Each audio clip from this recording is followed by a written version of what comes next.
Muy buenas tardes.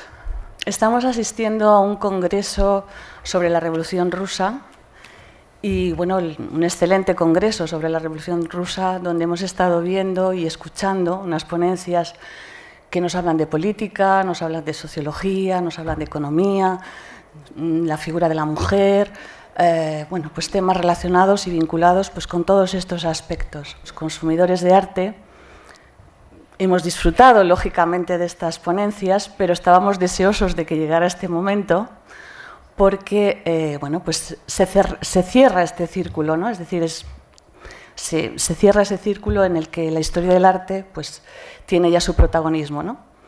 Por lo tanto, bueno, pues hoy por la tarde vamos a disfrutar con la ponencia del profesor Guillermo Solana. Yo le llamo profesor porque, aunque no siga ejerciendo como tal, él ha sido muchos años profesor en la Facultad de Filosofía en la Universidad Autónoma de Madrid, profesor de Estética y de Teoría de las Artes, y un profesor nunca deja de serlo, aunque ahora se está vinculado con el Museo Thyssen-Bornemisza, dirigiendo la parte artística del Museo Thyssen-Bornemisza.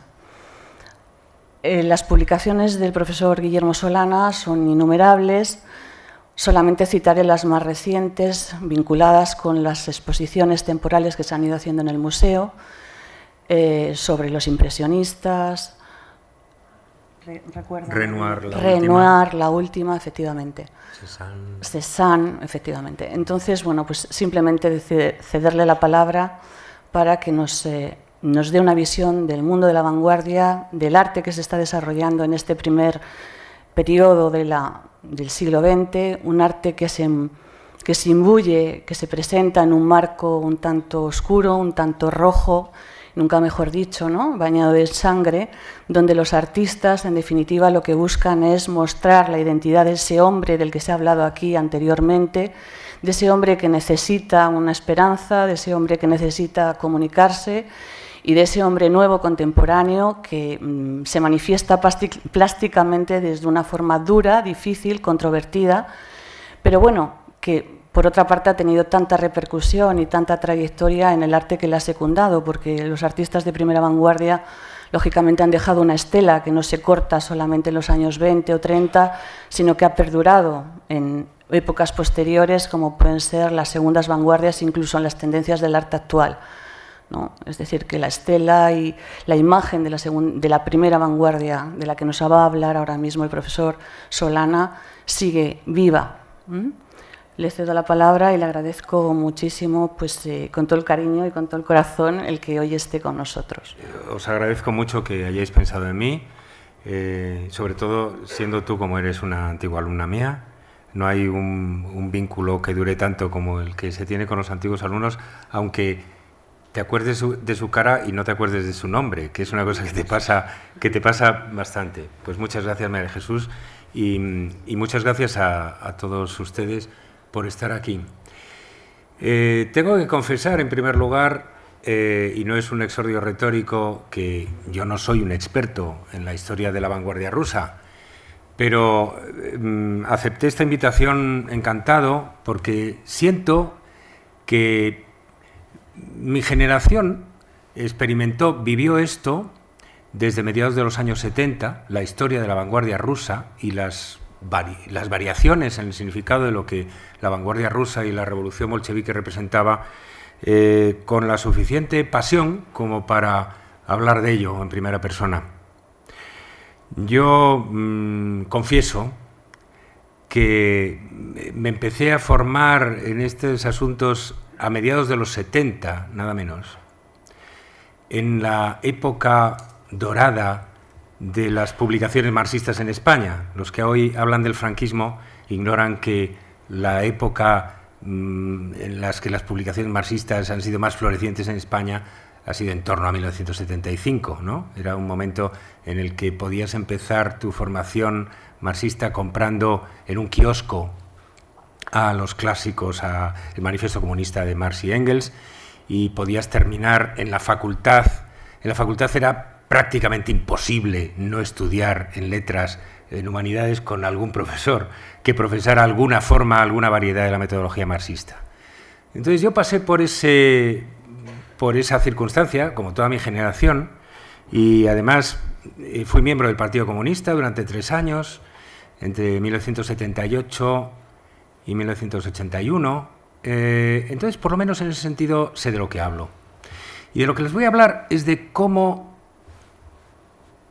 se forjó, sobre todo en los años, a partir de los años 60, el mito de la vanguardia rusa y soviética en Occidente y qué peripecias y qué avatares ha sufrido a partir de los años 80 del siglo pasado y hasta ahora, y particularmente después de la caída del muro de Berlín y de los regímenes del socialismo real.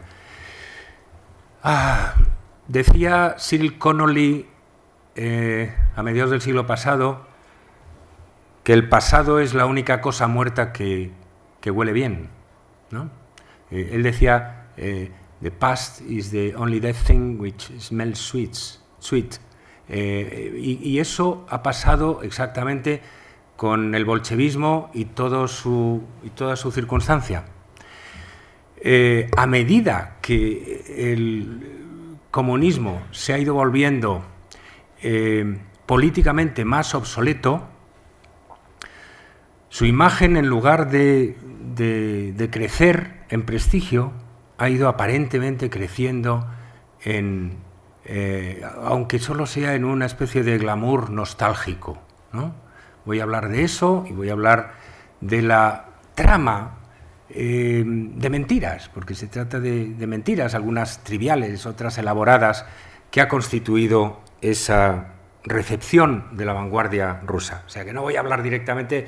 Inicialmente pensé en poner diapositivas y en hacerles un repaso de cómo yo creo que transcurrió, diríamos, el ciclo, y además había preparado incluso pinturas del Thyssen y tal, desde el neoprimitivismo, el rayismo, el futurismo ruso, el constructivismo, el productivismo, etcétera, el suprematismo, el constructivismo, etcétera, pero era demasiado, obviamente, para una sesión tratar de resumir todo aquello, y he pensado que es más interesante, seguramente, examinar cómo ha evolucionado el mito y también decirles algo sobre las que yo creo que son las nuevas versiones, las nuevas revisiones del mito de la vanguardia rusa y soviética, que, por cierto, como ya debe ser obvio para todos ustedes,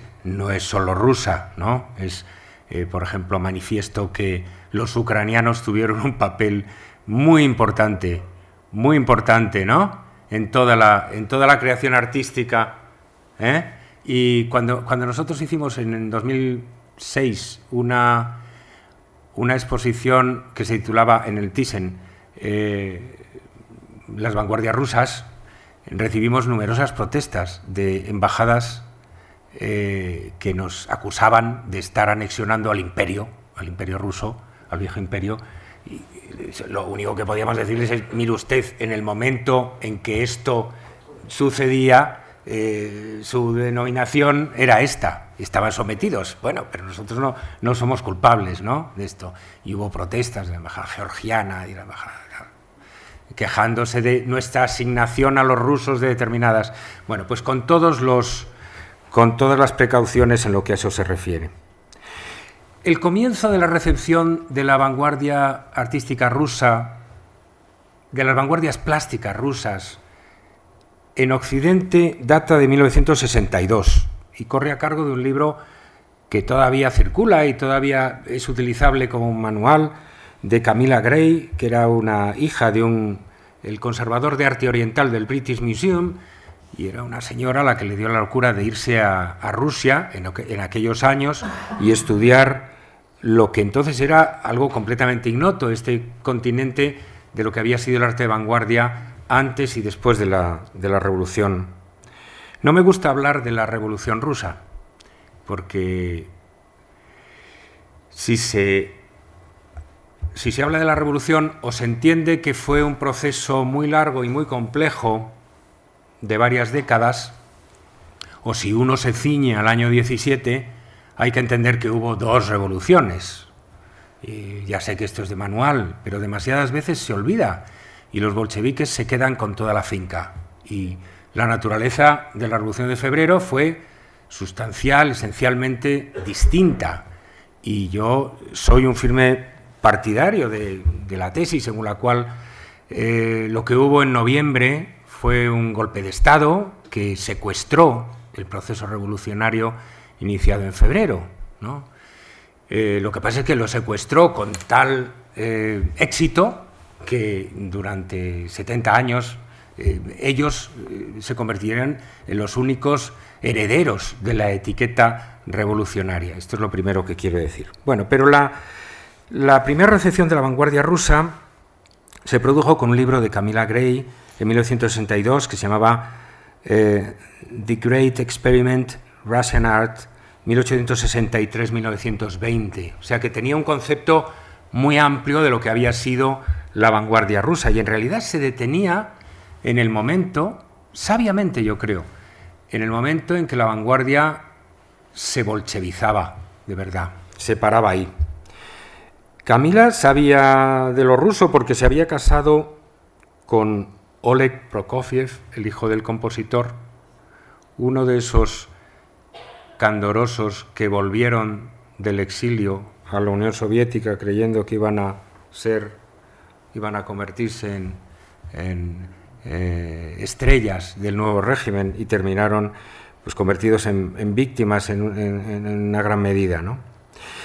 El libro de Camilla Gray y todo lo que vino después resultó una bendición para lo que se ha llamado desde hace tiempo el marxismo occidental. O sea, esa coalición de actitudes de pensamiento crítico combinadas con una lealtad más o menos emocional, más o menos pasional a la tradición comunista, más o menos revisada. En la década de 1960, la nueva izquierda acogió la llegada, el descubrimiento de lo que había sido la vanguardia rusa, utilizando dos oposiciones, dos polaridades que estaban disponibles. La primera de ellas era una polaridad característica de lo que en inglés llaman modernism, el pensamiento de la vanguardia, la oposición entre vanguardia y kitsch. Existe una creación de vanguardia avanzada, innovadora, radical, y existe la adhesión a los viejos clichés, a los viejos estereotipos, kitsch y cursis. La polaridad de vanguardia y kitsch había sido formulada, por ejemplo, por Clement Greenberg en un famoso artículo de 1939, o, por ejemplo, la encontramos constantemente aquí y allá en la teoría, en la estética y en los artículos de crítica de Theodor Adorno, ¿no? Vanguardia y kitsch. Y por otra parte, la nueva izquierda de los 60 heredaba una polaridad, en parte la heredaba del trotskismo, en parte de otras tradiciones heterodoxas dentro del marxismo soviético, la polaridad entre el leninismo y estalinismo, como si fueran cosas distintas, entre el leninismo original y lo que el estalinismo, la degeneración burocrática, autoritaria del leninismo. De la superposición de esas dos polaridades emergió en los 60, particularmente a finales de los 60, el mito de la vanguardia artística rusa y soviética como la mismísima encarnación del bien y del progreso. La vanguardia artística rusa era artísticamente noble, porque era innovadora, porque era radical, y era políticamente bendita, porque representaba el pensamiento leninista original. Y en oposición a ella se encontraba el realismo socialista asociado al estalinismo, es decir, el kitsch autoritario o totalitario, aunque pocos marxistas se atrevían a llamarle totalitario en aquel momento, en el que se había degradado la experiencia soviética.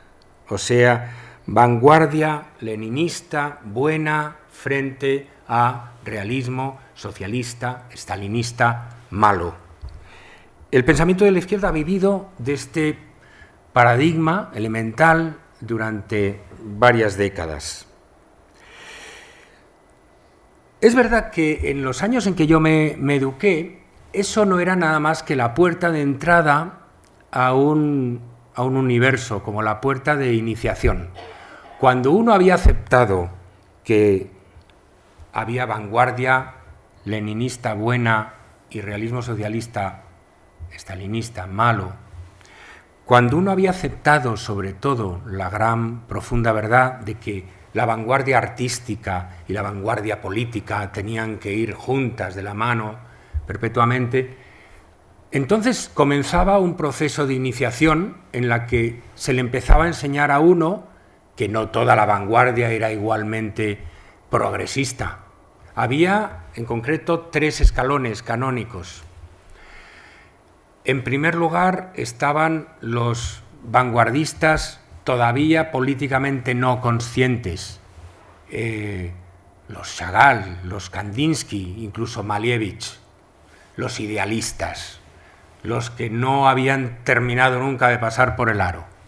En un segundo estadio venía el constructivismo, que era el momento de sometimiento de la acomodación de la vanguardia al patrón bolchevique. Y finalmente la etapa suprema estaba representada por el productivismo. Yo recuerdo haber leído con verdadera estupefacción en el verano del 76 unos textos de Boris Arbatov, una antología en castellano que se llamaba Arte y Producción, traducida en la editorial muy amateur de Alberto Corazón. Alberto Corazón publicó una línea de libros, de publicaciones, de teoría social y política, de filosofía política, pero también específicamente de estética y de estética marxista en esos años 70, que marcó a toda una generación. Arbatov era el teórico más radical del productivismo, que sostenía que la existencia del arte como algo separado de la configuración de la vida cotidiana era en sí misma una aberración burguesa a la que había que renunciar, y que el único destino razonable de en la nueva sociedad socialista de las habilidades artísticas era la configuración, el diseño de la vida cotidiana. Yo no sé, tenía un amigo que me pasó el libro de Arbatov y me pareció verdaderamente, me deslumbró en aquel momento. Entonces, como digo, había como un escalafón, una progresión.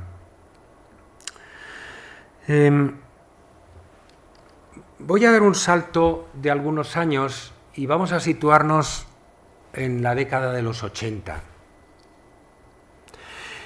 La década de los 80 es notoria por haber representado en Occidente, por haber encarnado en Occidente un momento de retroceso brutal de la izquierda, un momento de rearme ideológico en Occidente, encabezado por Thatcher y por Reagan, y un momento también de giro ideológico en el campo de la estética, porque fueron los años de lo que se llamó en italiano el posmoderno, los años del posmodernismo, los años en que se terminaba la retórica de las vanguardias, agotado el conceptualismo, etcétera, y asistimos por primera vez a movimientos como la transvanguardia italiana, los neoexpresionismos alemanes, etcétera.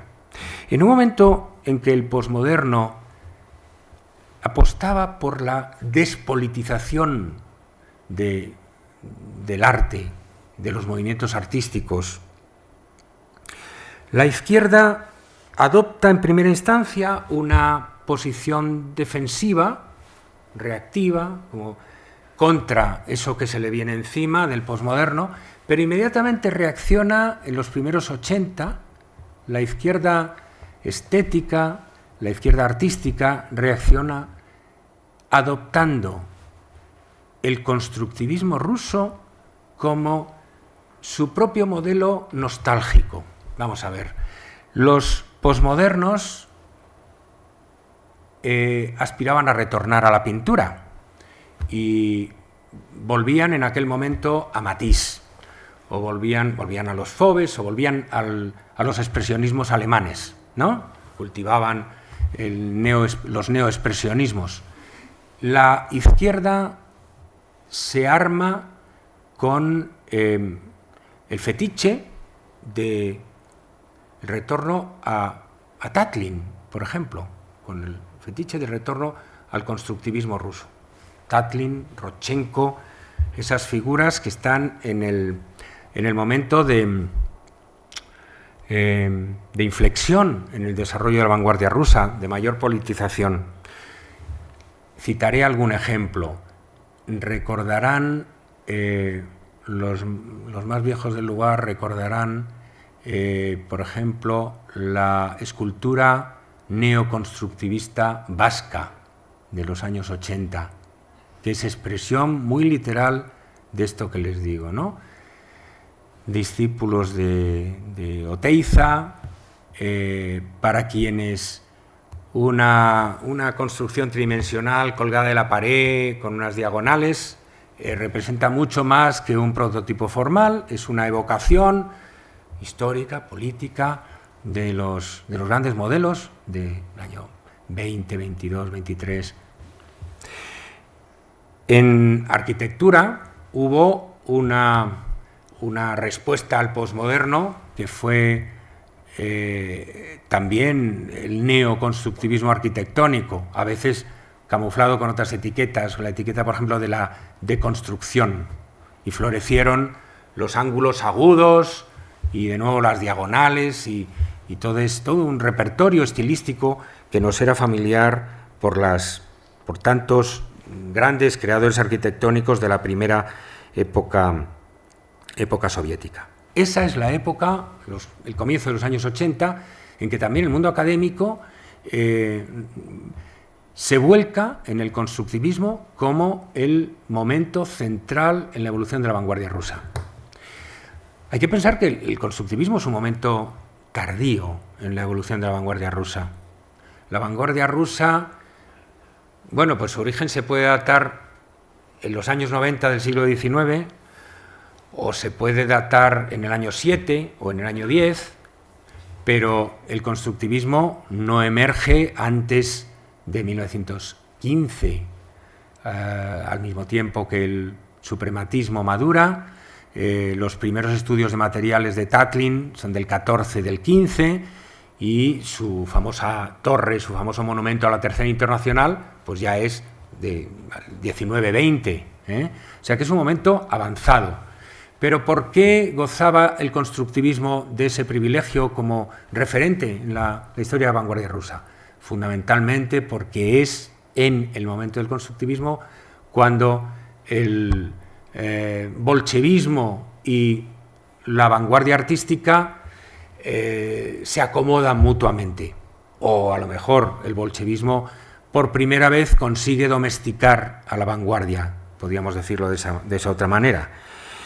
En 1983 aparecen en una misma editorial, Yale University Press, dos libros muy importantes en esta historia de la recepción.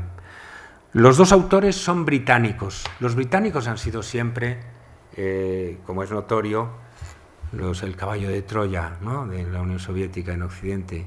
Todos los espías estaban en Oxford. Y son las universidades británicas las que han sido también vanguardia en esta introducción de la ideología nostálgica de lo soviético. Los dos autores son John Milner y Christina Loder, que son por otra parte autores muy distintos. Milner, que enseña en la Universidad de Newcastle upon Tyne, y Loder, que enseña en la Universidad de St. Andrews en Escocia. Christina Loder escribe el libro entonces más monumental sobre el constructivismo ruso. Un libro que hizo historia, porque continúa la historia de la vanguardia rusa allí donde Camilla Gray lo había dejado. Camilla Gray lo había dejado en 1920, Christina Loder lo retoma y Christina Loder es muy sistemática, describe toda esa época de 1917-22 como un momento de transición del futurismo al constructivismo, habla de la famosa factura, la palabra clave del constructivismo, hace una operación que será muy importante en lo sucesivo, que es, hasta ese momento, en Occidente, Naum Gabo y Antoine Pevsner habían pasado por ser los representantes del constructivismo ruso. Y Christina Loder dice, no, es que Gabo y Pevsner no son los auténticos constructivistas, con su manifiesto realista, etc. Estos que se exiliaron y que continuaron creando en Occidente no son los verdaderos constructivistas. El verdadero constructivismo es Tatlin y las academias del constructivismo. INHUC, el Instituto de Cultura Artística, FJUTEMAS, los talleres superiores técnico-artísticos. Christina Loder nos descubre todo este universo. Y quizá lo más importante del libro de Loder es que pone también un acento muy importante en la fase productivista y habla de la aplicación del constructivismo a la vida cotidiana, a los textiles, el vestido, los muebles, los kioscos, el diseño teatral, etc. Bueno, una anotación marginal. Los anglosajones descubrieron el productivismo, toda esta vanguardia extrema soviética, una década después de que lo hiciéramos en España, porque en la recepción de toda esta literatura, España iba un poco a la zaga de Italia. Aquí recibíamos las traducciones, retraducíamos del italiano lo que se traducía en Italia del ruso y estábamos bastante más al día de lo que lo han estado los anglosajones, que han recibido toda esta herencia después. El otro libro del que les hablaba era el libro de John Milner, que es una monografía sobre Tatlin. Yo recuerdo haberlo visto a comienzos de los 80 y haberme sentido fascinado, porque Milner recuperaba... Tatlin era una figura mítica de la que no se conocía prácticamente nada más que el famoso monumento a la Tercera Internacional.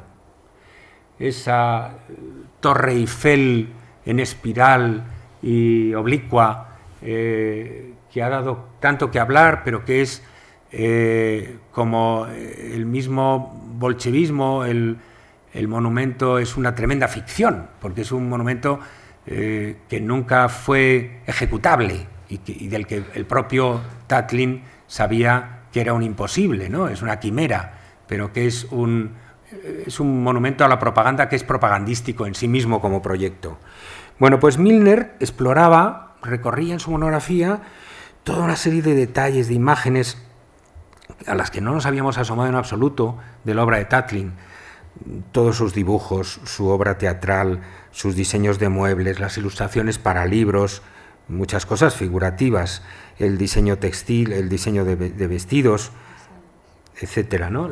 Le Tatlin, ¿no? El famoso aparato volador, que era como una recreación de los modelos para el vuelo de Leonardo, pero también no destinados en realidad a convertirse en realidad práctica, eran sueños, quimeras propagandísticas.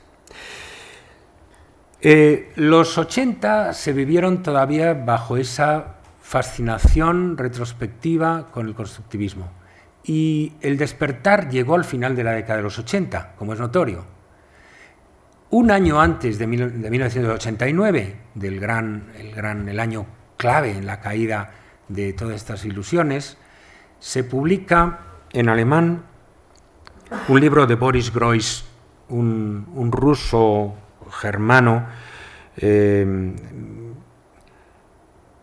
se titula Gesamtkunstwerk Stalin, la obra total de Stalin, o la obra total Stalin, y que se traduce en 1992 al inglés como El arte total del stalinismo, vanguardia, dictadura estética y más allá.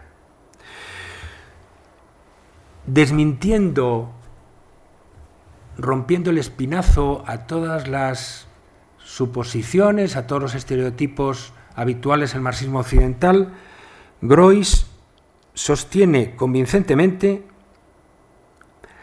que, contra todo lo que se ha pensado, el realismo socialista, el maldito, abominable, kitsch de Stalin, no es más que el corolario necesario de los postulados de la vanguardia rusa. Que el realismo socialista, que la cultura stalinista es la continuación de la vanguardia por otros medios, igual que Clausewitz decía que la guerra era la continuación de la política por otros medios. ¿En qué sentido sería el stalinismo, la cultura stalinista, el arte stalinista una continuación de las vanguardias? Bueno, no había destruido Stalin, no había ejecutado Stalin a Meyerhold y a Klutzis, y no había interrogado la policía política de Stalin al pobre Malievich, y no habían sucumbido tantos físicamente o profesionalmente a los años terribles del terror, a los años 30. No habían sucumbido los grupos en que la vanguardia se organizaba a la homogeneización stalinista. Sí, Groys no niega nada de esto. Dice, Stalin, como en muchas otras cosas, ejecutó a los representantes de ciertas posturas, pero asumió las posturas y las llevó a la práctica. Es notorio, diré esto como una acotación marginal, por ejemplo, que hasta un determinado momento los partidarios más fervientes de una rápida industrialización y colectivización del campo, pues eran gentes como Trotsky u otros a los que Stalin se quitó de en medio. Stalin era capaz de liquidar a los representantes físicos de una tesis y llevar a cabo la tesis o asumir la tesis coherentemente. Entonces, la idea de Groys es que eso es precisamente lo que aplica Stalin a las vanguardias. ¿Cuál es el postulado esencial, dice Groys, de la vanguardia rusa que hereda Stalin? La demanda de que el arte no debe representar el mundo, sino transformarlo. Esa es la exigencia para Groys central, nuclear de la vanguardia. Es un eco, obviamente, de la 11ª tesis sobre Feuerbach de Marx, donde dice aquello de los filósofos se han limitado a interpretar el mundo de distintas maneras, de lo que se trata es de transformarlo, ¿no? Bueno, pues toda la vanguardia ha estado hablando de la necesidad de convertir el arte en vida, de llevar el arte a la vida. Y Stalin se ha tomado en serio esa exigencia.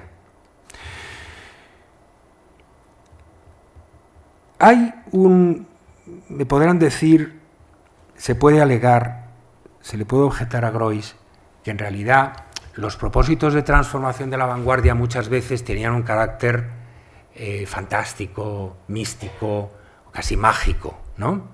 Se trataba de hacer al hombre inmortal, o de hacer que el hombre volara, o de hacer que el hombre, pues yo qué sé, viajara, vivía en Marte, este tipo de fantasías de la vanguardia prerevolucionaria, de la vanguardia futurista.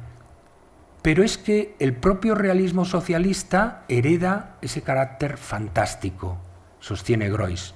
Lo que Groys sostiene es que el realismo socialista no tiene nada de realismo. Es una postura romántica, es una poética romántica utilizada por manipulada, instrumentada por un Estado absoluto, por un Estado totalitario.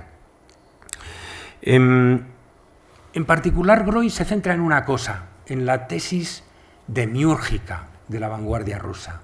Los vanguardistas rusos, dice, creen en el poder demiúrgico del artista, un poder que sustituye al poder creador de Dios, para, iba a decir recrear el mundo, pero no es recrear el mundo, es crear el mundo de la nada.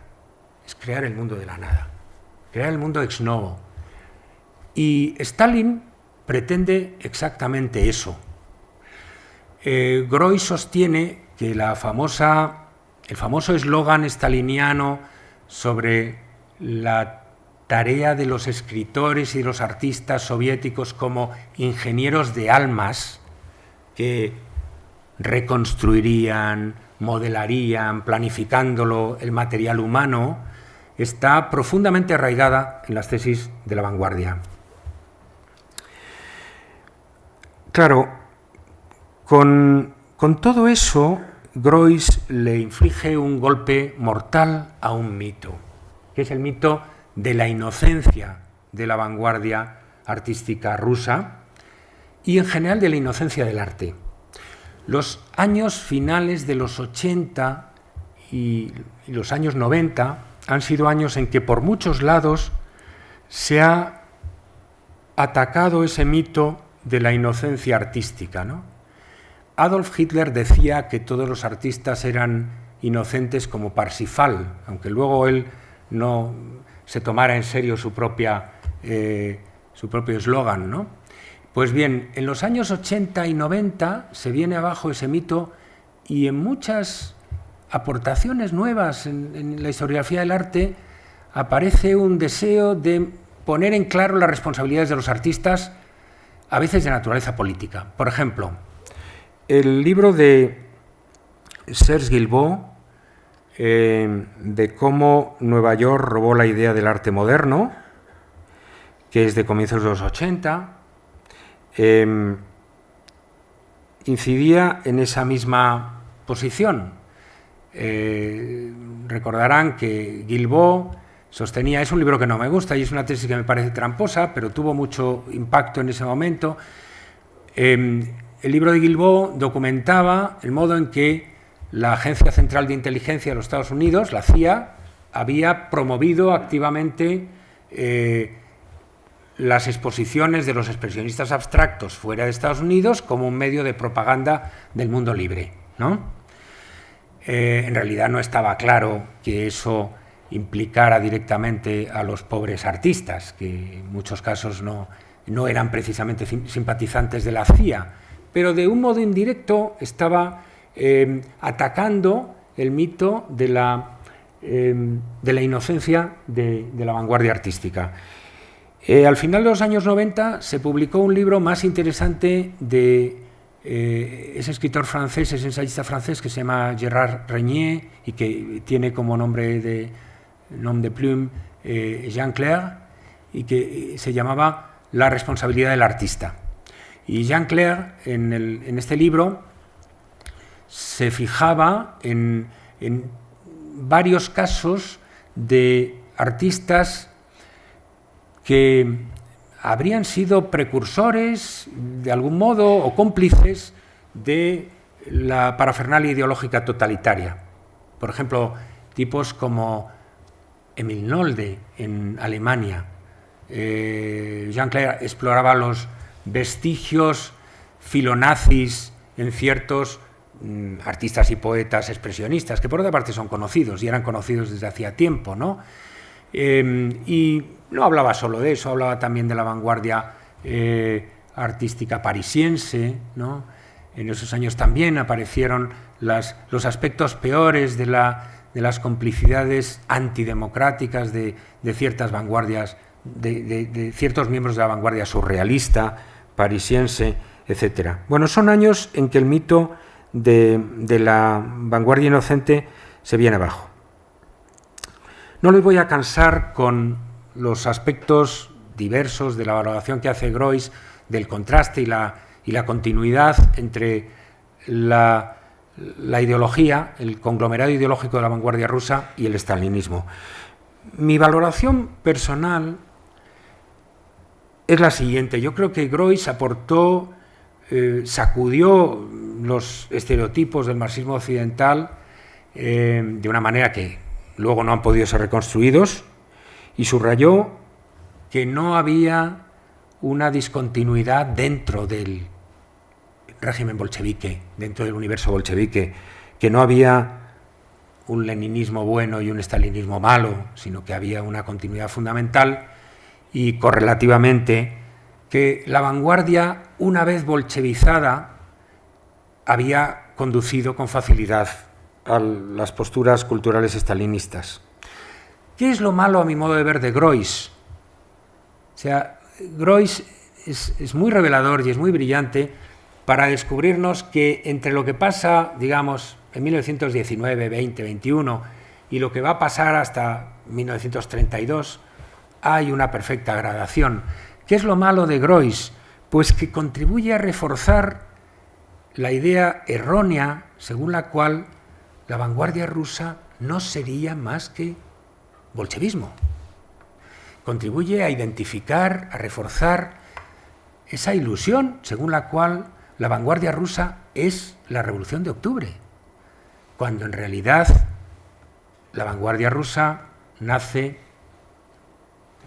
5, 7, 10, 15, 20, 25 años antes, los que ustedes quieran, pero viene de más lejos. En la misma época en que, un poco después de publicarse el libro de Boris Groys sobre la obra El arte total del estalinismo, hay un historiador del arte ruso. Claro, los dos historiadores que vinieron a conmover, a sacudir los cimientos de los prejuicios occidentales sobre la vanguardia rusa, tenían que venir de Rusia, obviamente. Eran los que lo conocían desde dentro, eran los que habían padecido el estalinismo y sus epígonos, y eran los que podían hablar sin complejos a la cara de unos marxistas occidentales que todos lo sabíamos de oídas. El otro autor que en estos años también sacudió la conciencia occidental con un nuevo punto de vista, que hoy probablemente nos parezca pues casi tan básico que es banal, era Igor Golomstok, un historiador del arte ruso con un largo historial como funcionario de museos en Rusia. Se había pasado la vida haciendo viajes de correo, llevando exposiciones de los museos rusos de un lado para otro, y en un momento determinado cuenta Igor Golomstok que en un momento determinado le vino la inspiración para el que sería su libro más importante cuando trabajaba en el Museo Pushkin de Moscú. Un colega había encontrado una copia, un ejemplar de un periódico de arte, de una revista de arte alemana de los años del pacto nazi-soviético, escondida en unos estantes de una biblioteca. Igor le enseñó las ilustraciones a un grupo de discusión que tenía para escolares y les pidió que dieran el nombre de los artistas. Y como él esperaba, los chicos atribuyeron las obras de arte nazis a algunos de los más conocidos artistas soviéticos de la época, ¿no? Entonces, a partir de esa intuición, de esa revelación, que hoy nos puede parecer muy básica, pero que entonces no lo era en absoluto, llevaría a cabo una muy prolongada investigación y escribiría su libro Totalitarian Art, que se publicó en 1990 y donde se comparan las imágenes del arte del realismo socialista, del arte nazi, del arte de la Italia fascista, del arte de la China de Mao, y se concluye que hay unos estereotipos que son comunes y que son además fáciles de apreciar incluso a simple vista, ¿no? Hacia esa época, en 1990, cuando se publicó el libro de Golomstok, pues ya se había consumado la caída del muro y los regímenes del socialismo real, y hubiéramos esperado que Occidente se mostrara más abierto a reconsiderar sus antiguos prejuicios, pero en realidad sucedió un poco lo contrario. En 1992 tuvo lugar en el Guggenheim de Nueva York una gran exposición titulada The Great Utopia, The Russian and Soviet Avant-Garde, 1915-1932, que era la más recalcitrante, machacona, reiteración de la postura de la nueva izquierda en los nuevos tiempos. No les voy a aburrir con los detalles, pero básicamente, bueno, fíjense que ya en el título, la vanguardia rusa, bueno, primero se reduce a 1915-1932, con lo cual se comienza la historia de vanguardia en el suprematismo, con la famosa exposición 010, en un momento muy avanzado, donde ya están ahí los constructivistas y están a la vuelta de la esquina los bolcheviques. Y el primer artículo del catálogo de la exposición corre a cargo de un historiador británico muy mediocre pero muy militante, Paul Wood, que sostiene que, bueno, ahora que se ha acabado la Guerra Fría, vamos por fin a ver lo soviético con ojos nuevos, pero los ojos nuevos son los ojos de, en fin, de la ortodoxia leninista de los años 20. Entonces, ataca a todos aquellos que han precisamente querido vincular leninismo y estalinismo y trata de repristinar, de volver a su momento originario, la glorificación nostálgica de... Estas operaciones nostálgicas, paradójicamente, son tanto más viables cuanto más muerto está aquello que glorificamos, ¿no? Porque también, bueno, pues la amenaza soviética había dejado de ser, para el año 90, algo tangible. Ya no era algo que estuviera a las puertas, ya no era algo que implicara la instalación de misiles. Precisamente por eso podía estetizarse o podía vestirse. Yo creo que la izquierda cultural no ha aprendido nada en las últimas décadas acerca de esto. Y por eso las últimas modificaciones, las últimas alteraciones en nuestra visión, y ya termino con esto, no han procedido de la izquierda ni de Occidente. Han sido todos historiadores, estudiosos rusos los que nos han abierto los ojos. La última ola y mi último descubrimiento es un libro que he leído precisamente preparando esta intervención aquí, y es un libro que se ha publicado en el 2012 y que, aunque es un libro, bueno, muy detallado, muy no es un ensayo ligero, sino que es un estudio muy pormenorizado, le recomiendo vivamente. Y es un libro de Nina Gurianova, que se titula, bueno, traduzco al castellano, en inglés es The Aesthetics of Anarchy, la estética de la anarquía, arte e ideología en la vanguardia rusa temprana. Y este libro señala un giro, y es un giro que va más allá de lo de Groys y que me parece que marca un horizonte sobre el que debemos trabajar. Esta estudiosa, especialista en lenguas eslavas, lenguas y literaturas eslavas de la Northwestern University de Illinois, ofrece un estudio de la escena artística en Rusia del año 10 al año 18, con un poco un apéndice que va un poco más allá. O sea, que se centra en el que sería el verdadero periodo del apogeo de la vanguardia antes de que los bolcheviques impusieran su ley.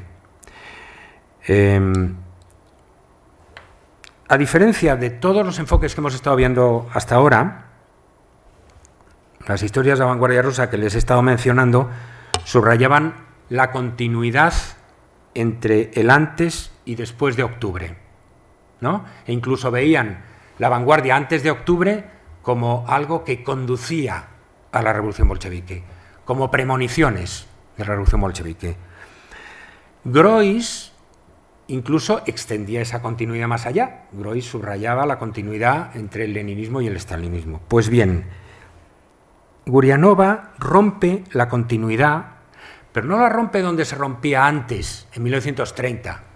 Nuestros benditos mentores de la izquierda marxista del final de los 70 nos habían enseñado que había habido la vanguardia leninista buena, y luego, a partir de 1930-32, se había impuesto el realismo socialista estalinista tan malísimo. Ahora la ruptura que establece Gurianova se da en la Revolución de Octubre.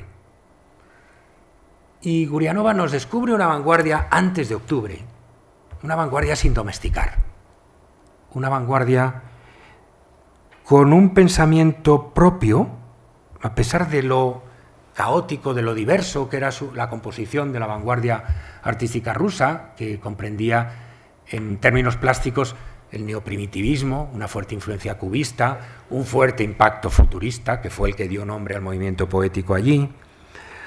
A pesar de ese aparente caos, ella detecta y reconstruye una estética de la anarquía, inspirada en Bakunin y en Tolstoy, inspirada en fuentes muy diversas, porque Bakunin y Tolstoy son muy diversos, y que tiene además una veta de nihilismo, producto de la lectura de Stirner, de la lectura de Nietzsche, de la lectura de Dostoyevsky. Y de ese potaje, a ratos muy confuso, pero muy en ebullición, nace una estética de la rebelión. La estética de la vanguardia prerrevolucionaria es una estética rebelde, es una estética del no aceptar normas predeterminadas en la creación, es una estética de la constante provocación y el constante sobresalto, es una estética de la anarquía no en un sentido político directamente, aunque en algunos casos llegue a ser anarquismo político, sino sobre todo un anarquismo, dice ella, ontológico. La vida como una especie de constante invención sin norma. Ella pone el acento, por ejemplo, en el énfasis en el azar, la poética del juego, en todos los teóricos de la vanguardia rusa prerrevolucionaria, en Khrushchev, en Klevnikov, en Goncharova, en Malevich, en Rosanova, en Mayakovsky, en Rodchenko, muchos de los cuales hasta el mismo año 18, por cierto, colaboraron en medios ideológicamente anarquistas, hasta el mismo año 18. Rodchenko o Malevich colaboraron en esos medios. Bueno, ella repasa la cooperación en el teatro, la famosa ópera Victoria sobre el Sol, el libro futurista, y termina, no les puedo resumir toda la amplitud de su estudio de la vanguardia prerrevolucionaria, termina con un análisis del movimiento suprematista que juega un papel de bisagra, de fulcro. En el suprematismo, en torno a 1915, se va a producir el giro entre la época de la anarquía y la nueva época de la utopía. La época de la libertad incondicionada, la exigencia de libertad incondicionada, y la época de el encuadramiento de la disciplina o del sometimiento a determinadas pautas. El último epígrafe, que tiene que ver con la relación entre el arte de vanguardia y la ideología, hace Gurianova una contraposición muy interesante entre dos teorías estéticas que germinan en la vanguardia rusa. Dos nociones estéticas contrapuestas, inventadas por dos grandes creadores que, por cierto, fueron colaboradores y amigos. Uno de ellos es Víctor Shklovsky, el gran teórico del formalismo ruso, guionista, escritor, y el otro es Sergei Eisenstein, el gran cineasta del acorazado Potemkin. El concepto clave de la teoría poética de Shklovsky es, como se sabe, el concepto de extrañamiento. El extrañamiento es ese dispositivo, ese mecanismo por el cual un verso, una construcción poética, una metáfora, rompe un automatismo perceptivo, interpretativo nuestro, nos saca de una convención y nos deja suspendidos en el vacío. El extrañamiento forma parte de la poética futurista de la provocación. La provocación es agresiva, pero la provocación no trata de someter al público, trata de ponerlo en libertad respecto a sus prejuicios. Eisenstein, por el contrario, promueve un concepto polarmente opuesto, dice Gurianova, que es el concepto de montaje de atracciones. El montaje de atracciones es un procedimiento característico, dice Eisenstein, del circo o del music hall, por el cual se crea como un collage de determinados números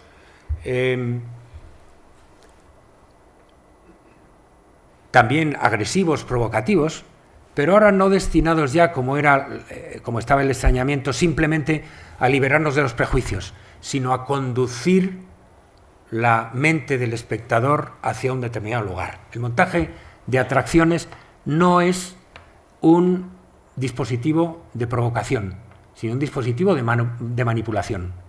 Confesadamente por Eisenstein, porque Eisenstein cree que la misión suprema de su cine de vanguardia es didáctica, entendiendo por didáctica el agitprop, ¿no? La agitación, la propaganda y el conducir al redil las conciencias de los espectadores hasta el redil que el partido señale.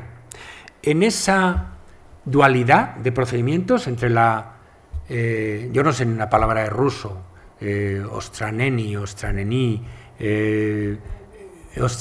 ¿no? Es la palabra de Shklovsky, y el montaje de atracciones de Eisenstein se sitúa la bifurcación que ve Gurianova, por la cual una vanguardia, la que se queda en la anarquía, será liquidada definitivamente, y otra encuentra camino a su voluntad de poder, como habría dicho Boris Groys, para durante unos años prosperar en el aparato del Estado, en el aparato germinal totalitario del Estado de los años 20, aunque finalmente también ellos serán liquidados, porque el aparato del Estado bolchevique era una máquina de picar carne, literalmente, ¿no? Entonces era una máquina que sometía y descuartizaba a los individuos independientemente de cuál hubiera sido su grado de lealtad o su contribución ideológica al régimen, ¿no? Los primeros en la fila a veces eran los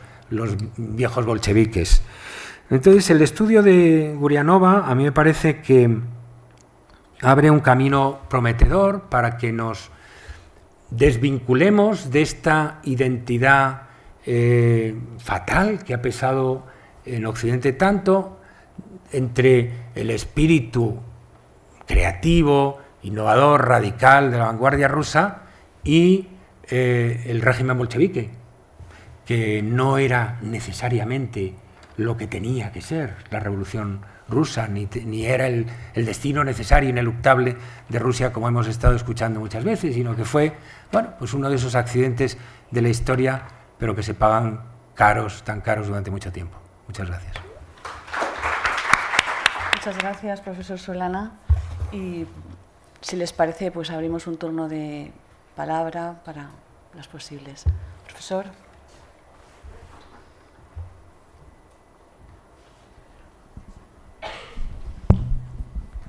Solo una apostilla. La tesis de Groys de que hay continuidad entre la vanguardia y el realismo socialista es una tesis absolutamente común a los rusos. En Rusia, o sea, aquí, quizá Groys haya sido una novedad. Aquí fue una gran novedad, pero allí era... Allí era lo que pensamos todos. Lo consideramos, claro, todo el arte soviético como una cosa de la cual contamos chistes, porque no se merece nada mejor. Por ejemplo, llamamos al realismo socialista la glorificación de los mandamases por medios asequibles a su entendimiento. Bien, y justamente quizás explicamos la evolución desde las vanguardias hasta el kitsch, pues simplemente porque la vanguardia ya superaba un poco el entendimiento de la nueva clase que accedió al poder. Simplemente por eso lo que no entendían, como no lo entendían, pues lo liquidaron. Así de fácil. O sea, la popularidad evidentemente de las vanguardias en Rusia es nula. Ciertamente, todos somos conscientes de que existe también una vanguardia anterior a la revolución, que por cierto, en su gran mayoría, nunca fue bolchevique. Porque, a ver, los Chagall, los Kandinsky, los Malevich no fueron bolcheviques. En Rusia tampoco gozan de gran popularidad, simplemente porque lo que pintaban es muy feo, no por otra razón. O sea, allí ahora los gustos artísticos son muy diferentes. O sea, a mí mismo en mi despacho, que tengo pintura rusa, nunca se me ocurriría colgar nada de la vanguardia. En cambio, tengo un icono precioso. Gracias. Una sola cosa. Yo creo que Groys dice una cosa que es verdad, que hemos estado comentando en la comida, que es que en Occidente se ha entendido que el realismo socialista era una regresión a la pintura realista del siglo XIX. Y dicen, no es así. Es una fabricación nueva, completamente creada como un producto de laboratorio. Y no tiene nada que ver con la realidad, porque los grandes artistas realistas rusos del siglo XIX eran realistas, y esto es una ficción propagandística absolutamente, que nadie se cree tampoco, porque en Occidente se ha manejado mucho esta cosa de, bueno, es que el régimen, claro, creó esto porque era el lenguaje que las masas entendían. Las masas no se creían esto, no son tan estúpidas, nadie se cree esto, ¿no? Nadie se cree una figura bondadosa de un Stalin paternal y no sé qué, nadie, a no ser un adolescente durante 10 minutos con el cerebro completamente lavado, pero nadie en sus cabales, adulto, se cree esto, ¿no?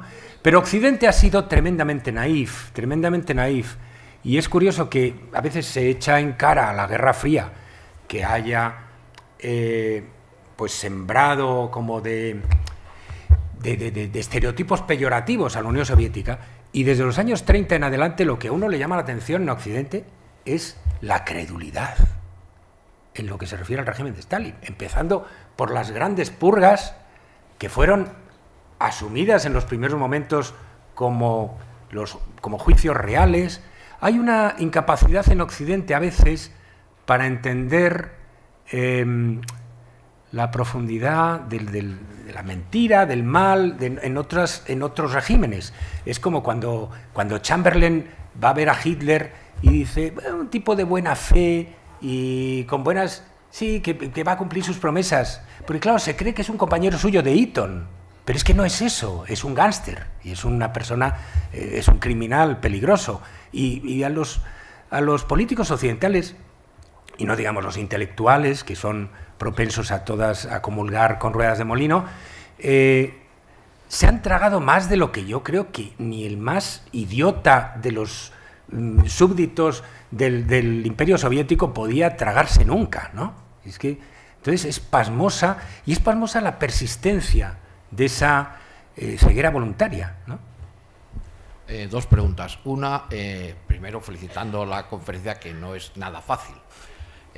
Una más en la órbita de la geopolítica y otra más en el orden de la música. O sea, citaba hace años Fernando de Salas a Manulski, uno de los grandes teóricos de la geopolítica soviética, que decía: nos vamos a infiltrar en todos los movimientos pacifistas. Se usaban las vanguardias, el arte, la cultura, para ir introduciéndose, y después de eso, cuando ya esté este enemigo desarmado, es cuando atacaremos. Era una de las cosas, se utilizaban las vanguardias.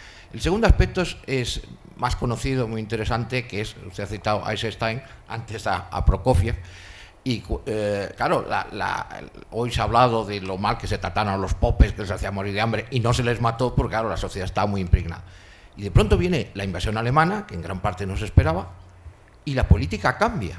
Y entonces hay que recoger a Alejandro Nevsky, el héroe mítico que había derrotado la Orden Teutónica, con la música impresionante de Eisenstein, con cómo se les lleva hasta el lago Peipus, o que se hundan unos individuos que tienen unos yelmos que producen terror, porque es lo que se quería, que el alemán era como el de la Orden Teutónica que venía. Es decir, todo esto, la vanguardia musical, con unos talentos excepcionales y con unos escenarios excepcionales, eso sí lo utilizó muy bien para defenderse, porque si no hubiera sido avasallada la Unión Soviética, ¿no? Es que muchas veces se olvida que los que hicieron las grandes obras de propaganda staliniana eran todos exvanguardistas, por supuesto.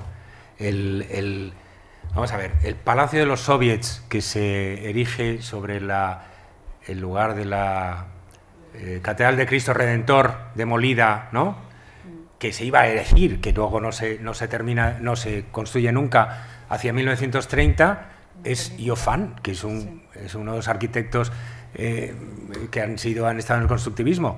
Y además, si uno ve aquella especie de zigurat, de espiral y no sé qué, es la torre de Tatlin neoclasicizada. Es el impulso de la torre de Tatlin convertido al lenguaje neoclásico, pero en el fondo, y Eisenstein, Eisenstein pues era un venerable, estaba imbuido de todos los principios de la vanguardia, lo pusieron al servicio del nuevo régimen. Una cosa que Groys sí pone de manifiesto y en la que los occidentales han sido muy cándidos, es que en los artistas hay una tremenda voluntad de poder. Los artistas, a los artistas a veces no les importa trabajar para el tirano, porque si les da ocasión de construir monumentos, ¿no? Es bien sabido de los arquitectos, por ejemplo, la pasión de los arquitectos por los tiranos, porque si el tirano te da medios, entonces, bueno, pues Mies van der Rohe, Le Corbusier, todo el mundo han concursado en proyectos soviéticos y tal, no por convicciones, sino porque es el medio para crear lo tuyo y para hacerte un monumento, erigir un monumento a tu propio ego, ¿no? Entonces, en los artistas hubo mucho eso. Claro, algunos lo pagaron con su vida, a algunos les salió bien, otros lo pagaron con su vida, porque este es un mundo muy, muy proceloso. Y muchas veces lo divertido es que cuando se habla de los represaliados, Klutzis, por ejemplo, ¿no?, un ex constructivista tal, muy radical, dedicado a la propaganda staliniana en cuerpo y alma, bueno, pues es fusilado, nadie sabe bien por qué, ¿no? Un día va a buscarle la NKVD y lo fusilan, nadie sabe por qué, porque el mecanismo del terror es aparentemente aleatorio, porque cuanto más aleatorio sea, más poderoso es su efecto, ¿no? Lo habría denunciado un vecino, lo habría denunciado un compañero. Y que es un placer intervenir después de don Vladimir Laszlo-Gagarin, que sabe tanto de Rusia y la Unión Soviética. Por favor, la profesora Romero Samper, Milagrosa.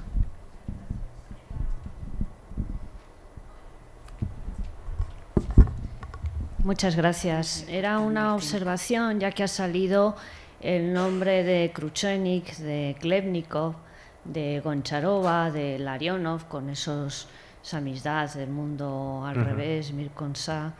A propósito de esta vanguardia pre-revolucionaria que luego efectivamente es barrida del mapa de forma inmisericorde, pues yo creo que ahora mismo, y por lo que a mí se me alcanza, se está recuperando y revalorizando en Rusia, y pienso, por ejemplo, en pequeñas instituciones no tan conocidas aquí como el Museo Matyushin de San Petersburgo, que es muy activo y que tiene muchas exposiciones de todos estos personajes que se pintaran la cara como indios. Y hay muchísimas fotografías y muchísimo material que se ha conservado. De Matyushin tuvimos en la exposición de vanguardias rusas del año 6, tuvimos obras en la última sala, y ha sido uno de esos artistas que han sido recuperados o conocidos pues relativamente tarde, ¿no? Gurianova hace una comparación que es interesante, porque ella dice que la vanguardia prerevolucionaria rusa a lo que más se parece a ratos es a Dada, al dadaísmo. Aparentemente muy caótica, muy de creación y destrucción, y muy pluralista, muy de no someterse a ninguna norma y tal, ¿no? Tenemos esa imagen disciplinada de después, del año 20 en adelante, ¿no?